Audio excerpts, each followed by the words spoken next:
Number of painful concessions. Armenia has occupied a buffer zone around the territory since 1994 in contravention of UN resolutions. A withdrawal would be a major victory for Azerbaijan. It's a conflict that claimed 30,000 lives in the early 1990s, and in the last 2 months it's claimed more than 1,000 more. This is unverified footage of the battle for Nagorno-Karabakh's second city, Shusha.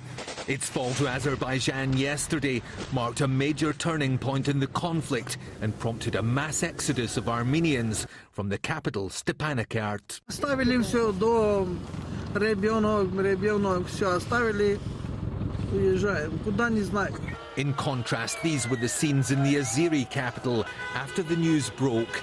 But in an exclusive interview with SBS overnight, the Armenian president was still insisting the celebrations were premature. I do understand that in Azerbaijan, getting even inside Shushi has been considered as the greatest victory, and they were celebrating that. This is not going to be the end of the war, unfortunately. Taking over one city or another village doesn't make that the war is finished.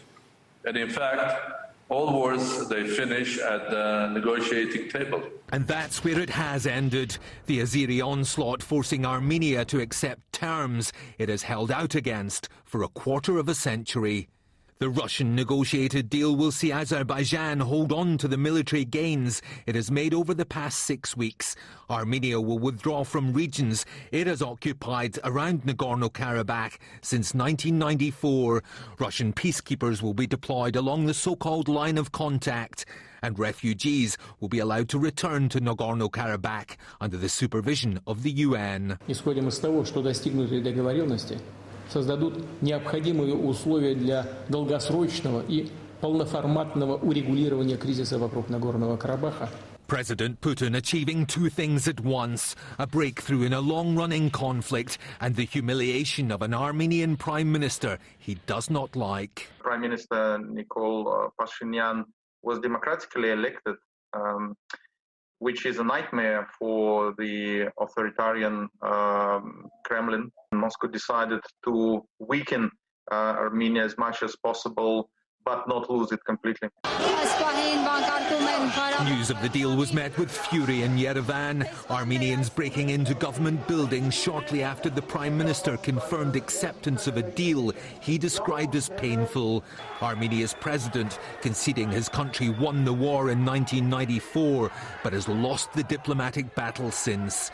Yerevan now negotiating from a position of weakness, thanks in part to Turkey's support for Azerbaijan. Maybe you are right. We misjudged, believing that we still live in the classical world, that the international law, international community, that someone from Washington will pick up a phone and call the president of Turkey or the chief of staff of Turkey and put a restriction on them.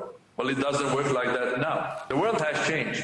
No more so than for the Armenians of Nagorno-Karabakh, forced to leave a homeland to which they may never return.